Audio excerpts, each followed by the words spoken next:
और किया अपन रहे जे बेगाना भइल बा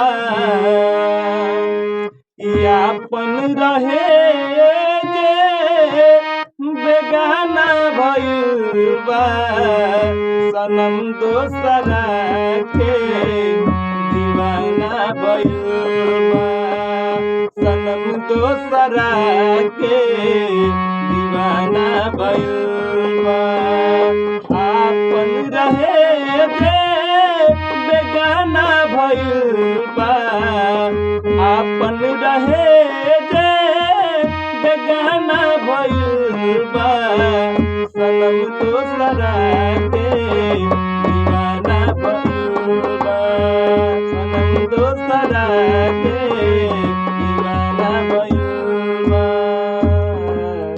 नमस्कार प्रणाम भैया।